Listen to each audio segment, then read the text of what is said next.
Hello friends, welcome to my YouTube channel फटाफट general education. तो आज इस वीडियो में बताएंगे द्वितीय प्रश्न पत्र का खंडवा कला वर्ग से। तो इस वीडियो को शुरू करने से पहले चैनल को कर लीजिए सब्सक्राइब और लाइक। तो क्वेश्चन है, भारत का संविधान अंगीकृत कब हुआ? तो भारत का संविधान जो अंगीकृत हुआ वो 26 नवंबर 1949 को। यहाँ 25 दिया है, यहाँ गलत को हुआ। निम्नलिखित में से कौन सा आयोग एक संवैधानिक निकाय नहीं है? तो निम्नलिखित में से कौन सा आयोग एक संवैधानिक निकाय नहीं है? तो कौन सा है? ऑप्शन नंबर बी, राष्ट्रीय मानव अधिकार आयोग। भारत में आपातकाल की घोषणा निम्नलिखित में से किन परिस्थितियों में नहीं की जा सकती है? तो किन परिस्थितियों में नहीं की जा सकती है? आंतरिक अशांति, व्यवस्थापिका के उच्च सदन के सदस्यों का कार्यकाल 6 वर्ष का होता है। व्यवस्थापिका के उच्च सदन के सदस्यों का कार्यकाल 6 वर्ष का होता है। तो भारत और फ्रांस में, भारत का निर्वाचन आयोग निम्नलिखित में से किसका चुनाव संपादित नहीं करता? तो भारत का निर्वाचन आयोग निम्नलिखित में से किसका चुनाव संपादित नहीं करता है? तो किसका नहीं करता है? पंचायत का। भारतीय संविधान की उद्देशिका में इनमें से किसका उल्लेख नहीं है? तो किसका उल्लेख नहीं है? संघात्मक।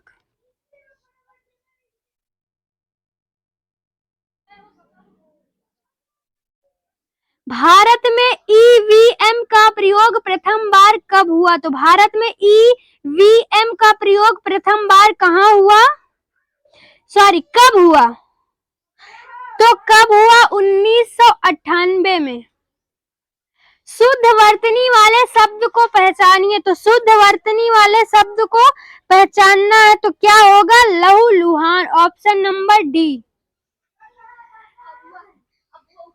हिम्मत नया में कौन सा समास है? हिम्मत नया में कौन सा समास है? बहुव्रीहि समास है।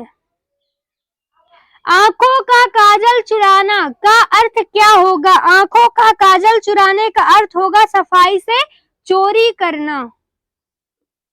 दुस्तर शब्द का तात्पर्य क्या है? दुस्तर शब्द का तात्पर्य जिसके पार जाना कठिन हो।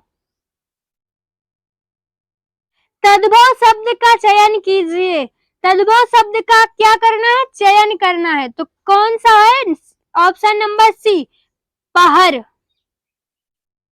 ऐसा आदमी नहीं देखा, इस वाक्य में ऐसा शब्द क्या है? तो ऐसा आदमी नहीं देखा, इस वाक्य में ऐसा शब्द क्या है? सार्वनामिक विशेषण, ऑप्शन नंबर डी राइट है। दान की बछिया के दांत ना ही देखे जाते, लोकोक्तियों का अर्थ क्या होगा? तो क्या होगा? ऑप्शन नंबर बी, मुफ्त की वस्तु के गुण अवगुण नहीं देखे जाते। वर्चस्व का समानार्थी शब्द क्या होगा? वर्चस्व का समानार्थी शब्द होगा प्रबल। Direction question number 66, pick the most effective words from the given words to fill in the blanks to make the sentence meaningfully complete। 66 question में he is to be decided easily, तो क्या होगा इसका answer? Intelligent, option number B.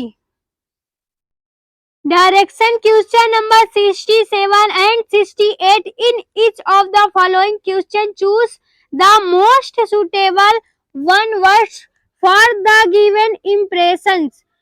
67 में question में क्या है? Large scale default of people, तो इसका आंसर क्या होगा? 110, ऑप्शन नंबर सी राइट है। A poem written on the death of someone loved and lost, तो इसका आंसर क्या है? Option number B, illegally। Direction question number 69 and 70, in the following question choose the words opposite in meaning to the given words। तो comic का opposite क्या होगा?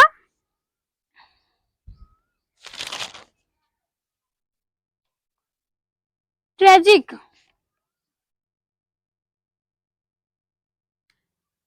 सबजुगेट का opposite क्या होगा? सबजुगेट। ऑप्शन नंबर ए राइट है। Direction question number 71 and 72 in the alternative choose the one which best impresses the meaning of the given words। तो हाइटेस्ट का क्या होगा? गैप।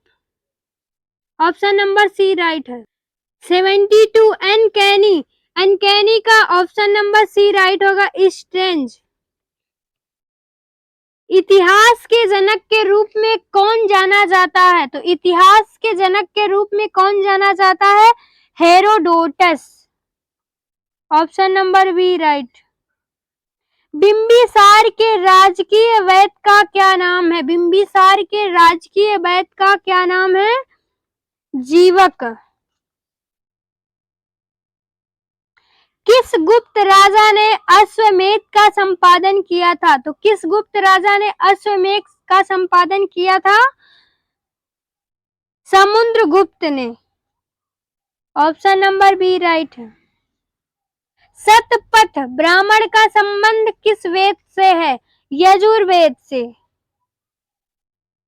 कौन सा हड़प्पाई स्थल अपने गोदीबाड़े के लिए प्रसिद्ध है? तो कौन से हड़प्पाई स्थल अपने गोदीबाड़े के लिए प्रसिद्ध है?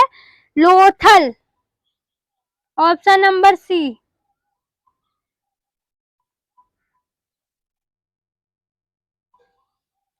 सुवर्ण नामक भारतीय स्वर्ण मुद्रा का क्या भार है? तो सुवर्ण नामक भारतीय स्वर्ण मुद्रा का क्या भार है? 80 रत्ती। Option number C. Sher Shah द्वारा चलाई गई चांदी की मुद्रा जिसको मुगलों ने आगे बढ़ाया क्या कहलाता है? तो क्या कहलाता है? रुपया। भारत के निम्नलिखित क्षेत्रों में किसमें मैंग्रोव, सदापर्णी और पर्णपाती वनों का संयोजन है? तो किसमें है? अंडमान निकोबार द्वीप समूह में। निम्नलिखित में से किसका संबंध प्लेट विवर्तनिकी से नहीं है? तो किसका नहीं है? महासागरीय धाराओं की दिशा। निम्नलिखित में से कौन सा सतपुड़ा श्रेणी की सबसे ऊंची चोटी है? तो कौन सी है? धूपगढ़। निम्नलिखित में से कौन सी चट्टानें प्राथमिक चट्टानें हैं? आग्नेय। भूकंप रहित वृहत ज्वारीय लहर को क्या कहते हैं? तो क्या कहते हैं? सुनामी। किस पवन तंत्र के अंतर्गत पवन की दिशा प्रतिदिन परिवर्तित होती है? तो कौन सी पवन के अंतर्गत प्रतिदिन दिशाएं परिवर्तित होती हैं? जल स्थल समीरे। निम्नलिखित में से कौन सुलेमित नहीं है? तो कौन सुलेमित नहीं है? Option number B. इड अहम परा अहम का प्रयोग करने वाले का नाम? तो क्या नाम है? कूले।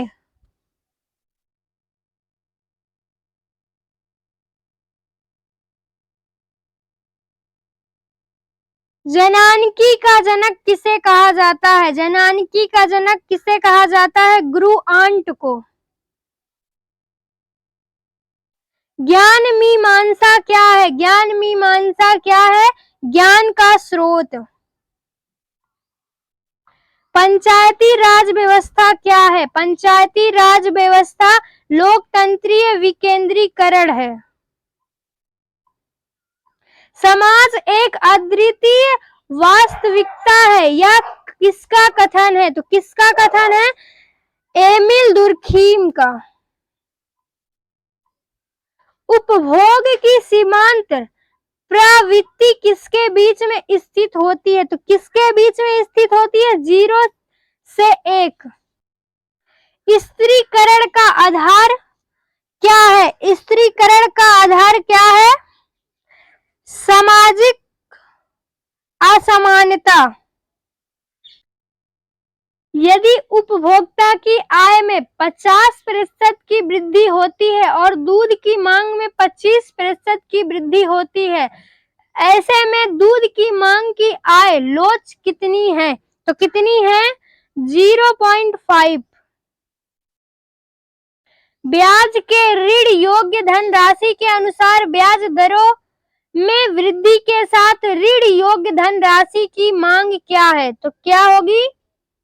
कम होगी।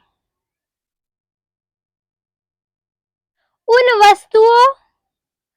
वस्तुओं को क्या कहा जाता है जिनकी मांग उपभोक्ता की आय बढ़ने के कारण बढ़ती है? तो कौन सी वस्तुएं हैं? सामान्य वस्तुएं। Option number D.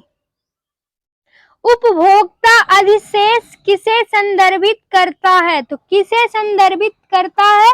उपभोक्ता जिसका भुगतान करने को तैयार है और वह वास्तव में कितना भुगतान करता है, इसके बीच का अंतर। किंकर मांग वक्र की एक विशेषता क्या है? तो क्या है? अल्पाधिकार। राष्ट्रीय आय को और किस रूप में कहा जाता है? राष्ट्रीय आय को और किस रूप में कहा जाता है? कारक लागत पर एनएनपी। तो इस वीडियो को यही करते हैं समाप्त। अगली वीडियो में फिर बीएड क्वेश्चन के साथ। तब तक के लिए नमस्कार।